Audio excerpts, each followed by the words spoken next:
Hello everyone. A few days ago I played a match against one of the strongest players in BDSP OU on Pokémon Showdown. I want to show this match now with some of my comments. I was playing a bulky offense team. If you want to see my team, there will be a link to PokéPaste below the video. So it was not really a typical bulky offense team. The most unusual thing about my team is that I don't use Stealth Rock at all. Instead of that, I have Defog on both Gliscor and Mew. Normally, one of them would carry Stealth Rock and the other one Defog, but I decided to have twice Defog instead. Also, what's maybe unusual, some of my Pokemon are slower than they are usually played, therefore they are better defensively at the same time. Maybe you notice I have basically only physical attackers. The only Pokemon that uses special attacks is Mew, but Mew is really a support for my team. It's not a hard-hitting Pokemon.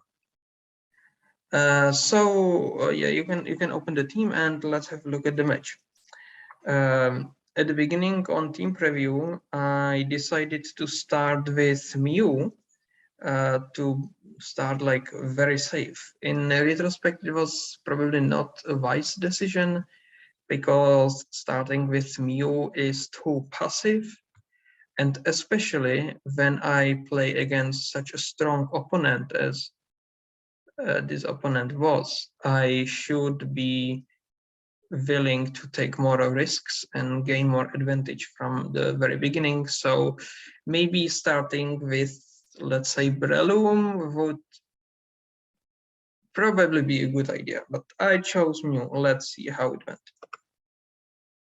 So Mew, Latias. Latias used Draco Meteor and use Ice Beam. The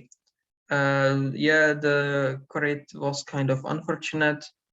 Now Latias can finish me with the following Draco Meteor, which would normally not be the case. But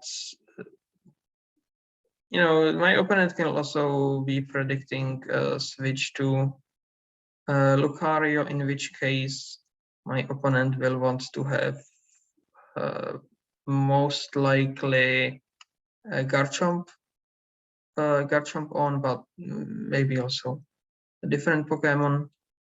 I decided I would rather put up with Mew dying in the following turn, and I kept Mew in the arena. So, this Draco Meteor miss compensated for the crit in the previous turn, and I got a chance to heal myself.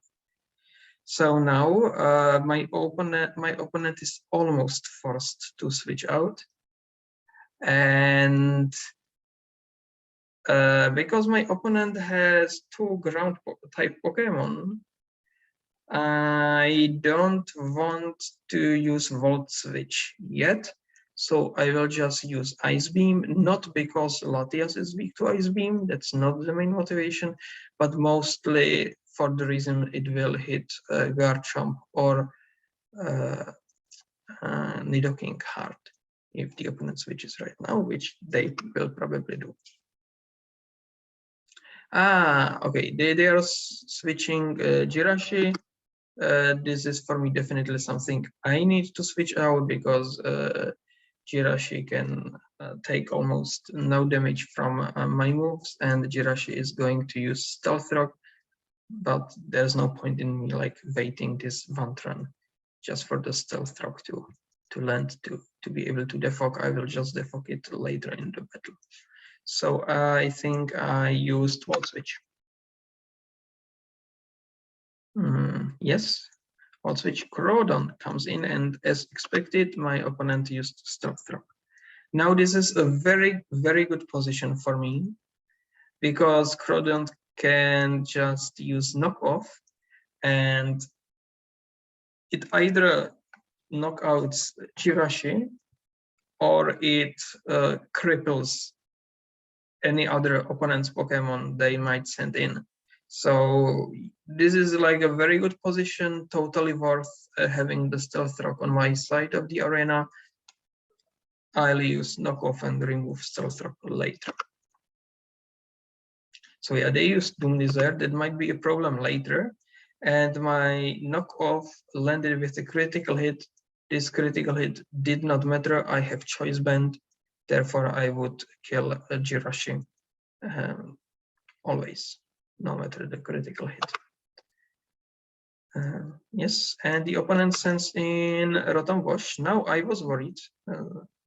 I wanted to send in Gliscor, but I was worried that the opponent would predict the switch and either kill it with Hydro Pump or render my Gliscor useless with Will-O-Wisp. So I decided to stay in with Crawdaunt. And yeah, this is what happened. My opponent switched out, but Latias died to knock off. So it's still pretty good for me. Now this is like a second opportunity for the opponents to put me into this hard decision whether to keep Craudaunt in. This time Craudaunt would certainly die, or whether to risk switching in probably Gliscor,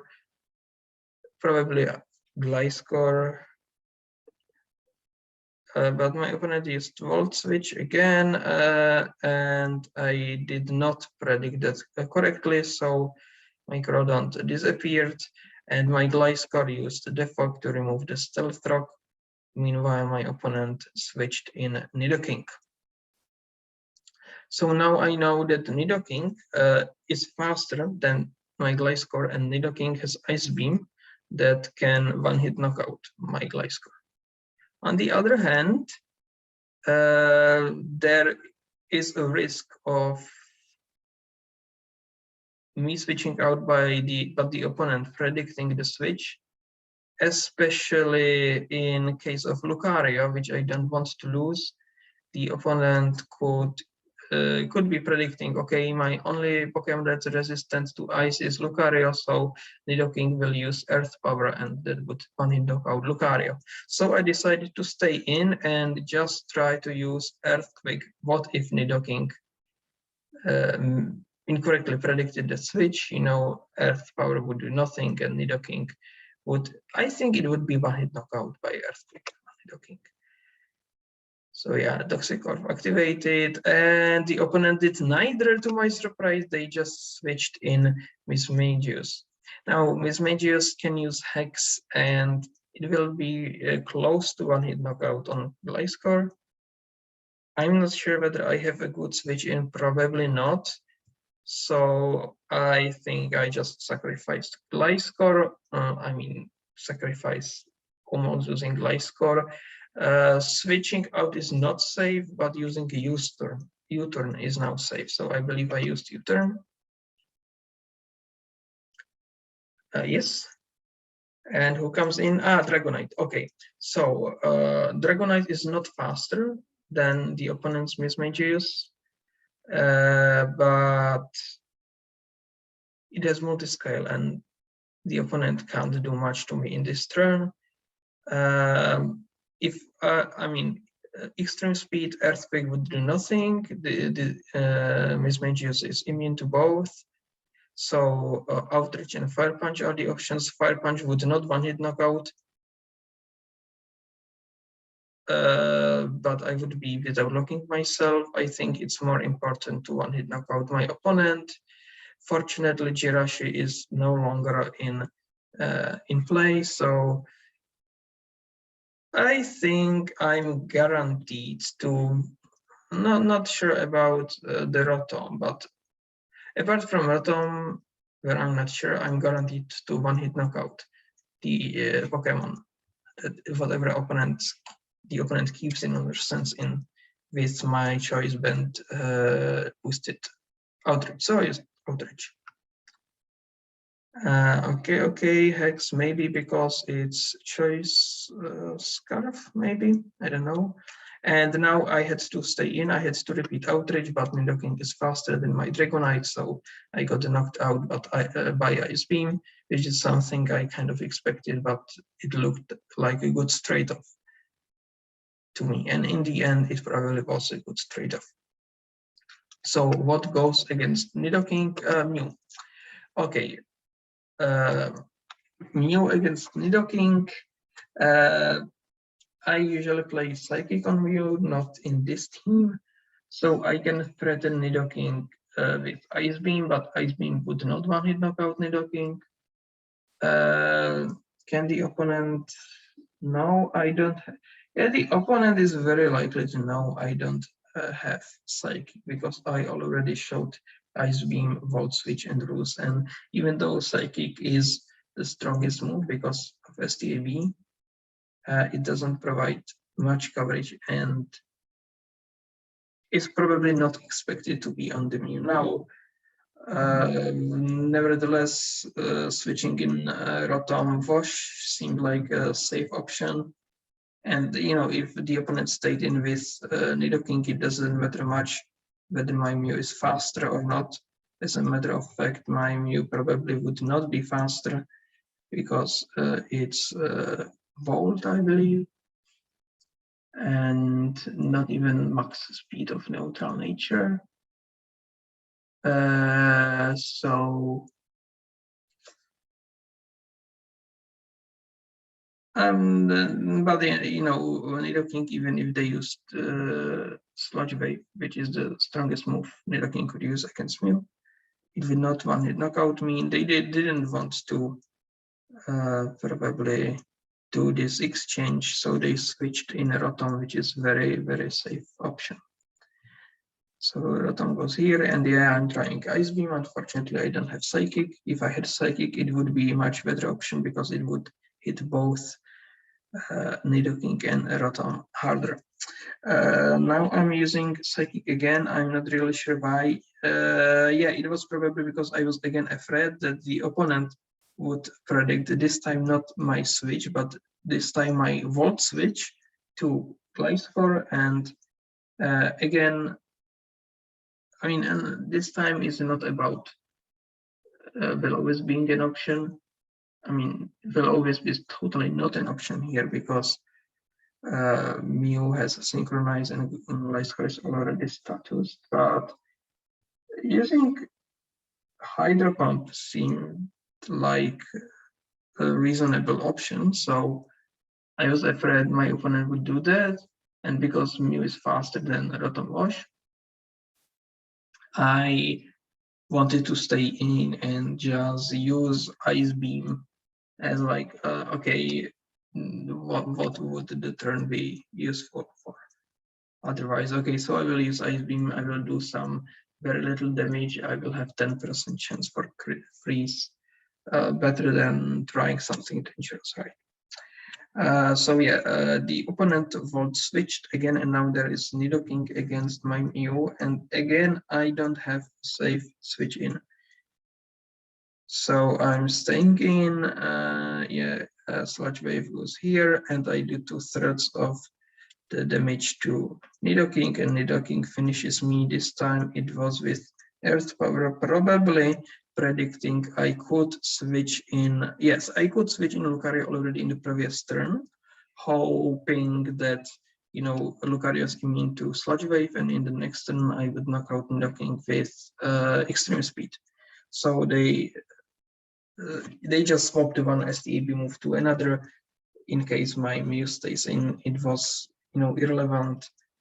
In case my Mew does not stay in, Lucario was much more likely to come than Breloom. Therefore, the switch to Earth Power was like a very good decision and kind of expectable. You saw that I did not take the risk to switch Lucario, and immediately I just let Mew die, and now I have a very good situation with Lucario against Nidoking. So the obvious choice would be to use extreme speed, And Nidoking is still very important for my opponent because Nidoking can destroy both Gliscor and Breloom. So the opponent probably does not want to, take the risk of staying in with Nidoking. So even though the opponent knows that I'm very likely to use Swords Dance instead, the opponent did not want to take the risk, stay in with Nidoking and use Earth Power. So I expect my opponent to really switch out, as the obvious option would be, because it's much, much safer, and I use Swords Dance. So yeah, they go into Rotom-W and I use Swords Dance. This is an amazing situation. Now I see I will have one-hit knockout for free, whether or not they stay with Rotom or send someone else in. I will have one-hit knockout with Lucario. Okay, they sacrifice Rotom-W, and yeah, my Lucario got defense weakened. Now I see whatever Garchomp my opponent has, the moveset doesn't matter, it will one-hit knockout Lucario. Because on this Lucario, I don't run a Focus Sash. I have Focus Sash on Breloom, which will turn out to be important later. But on this Lucario, I have Lumberry. Yeah, in DPP OU, I always used Life Orb. But, Life Orb still will be very useful in BDSP OU, but Lucario is no longer such a strong sweeper that can really destroy the whole opponent's team after one Swords Dance. So it's more like, situational Pokemon. Therefore, I might be expected to send Lucario in more than once, and getting it burned would render Lucario useless. So that's why I have Lumberry and Lucario instead of Life Orb. Okay, but yes, now I know Lucario would die to Earthquake or what, or even if Garchomp was using, I don't know, Flamethrower. And the Garchomp is definitely faster than my Lucario, so I chose Extreme Speed instead. The recall damage does not matter because Lucario dies anyway at the end of this turn, and Extreme Speed because its priority move will do at least some damage to Garchomp. Actually, it might be even more than half of the damage thanks to the Swords Dance, but let's see. Okay, so half of the damage, Extreme Speed, and the Earthquake killed Lucario. So now I don't see any recall from Life Orb. So now I really don't know what item the Garchomp has, but it would be very good to know because I mean, if it has Yache Berry, it's very different for me than if it has Choice Scarf.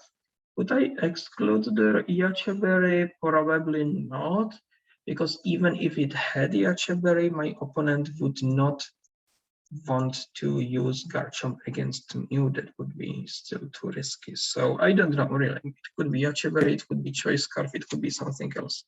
But as I realized at the end of this turn, it was not leftovers. I mean, kind of normal that leftovers not played on Garchomp. We are no longer in Gen 3 when most of the sweepers were still using leftovers. So what do I do now?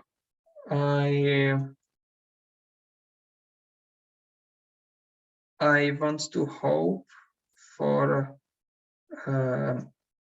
being locked in Earthquake by choice item, most likely Choice Scarf, and I sent in Gliscor.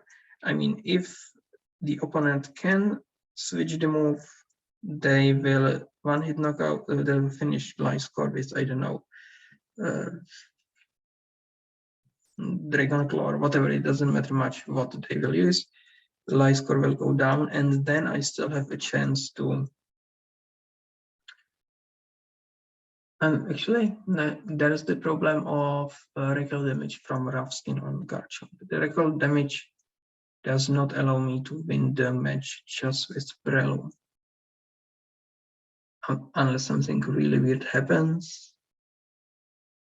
But if I switch in Breloom now, then my situation is only worse if I switch Breloom immediately, because yeah, if the opponent is locked into Earthquake, it's better to be there with Gliscor that takes literally 0 damage from Earthquake. And if my opponent can switch to Outrage, Dragon Claw, Flamethrower, Dracometeor, whatever, then still I probably want to I mean, losing Gliscor, like without doing anything to Garchomp, does not really matter here, because if I were to destroy Garchomp with Breloom, either Breloom also finishes Nidoking, or Breloom dies to Nidoking, and Gliscor cannot harm Nidoking because Nidoking is faster and will use Ice Beam, and now there is no prediction involved. Like the opponent is 100% sure they will destroy Gliscor. So there's like really no point in saving Gliscor for later. So for me, it's a clear cut that I will send in Gliscor, and either opponent is locked in Earthquake, then it will be amazing for me. If the opponent isn't, then well, I will have just Breloom against the 2 Pokemon, and I will probably lose the match. Okay, so of course I'm using Earthquake. I want to take the chance of my opponent switching in Nidoking, in able to, you know, be allowed to choose a different move on Garchomp the next time. And I don't want to have Nidoking around, so there's no real point in me healing with Roost, because even with healing 5/8 of my damage by Roost and Poison Heal in the same turn, I would still not be in chance to survive Nidoking's Ice Beam. So yeah, there's no point in trying to heal my Gliscor. I just used Earthquake to destroy Nidoking, and now it's my Gliscor and Breloom against the opponent's Garchomp. Quantitatively, my situation is very good, but Garchomp is probably Choice Scarf and can use Outrage, which like finishes Gliscor and would finish Breloom, because I mean, would finish Breloom if I was not holding Focus Sash, but the Focus Sash is not really like expected to be there. I mean, Toxic Orb or Life Orb are much more frequent on Breloom, or even Choice Band. You know, in bulky offense teams, you will frequently see Breloom with Technician and Choice Band. Yes, so they hope it's just one of those Brelooms, and they hope they will finish it with one Outrage. Which I know it will not be the case. However, it's still hard to take advantage of that, because my Breloom does not have a move that could, I mean, with Bullet Seeds, maybe, but still I would probably not finish Garchomp in this turn. So I need to use 2 moves probably, and because I know that at the end of the turn I will have only 1 HP with Breloom. I know that I can't afford using like first move and second move, because thanks to Rough Skin I will die, and Bullet Speed is also affected by Rough Skin.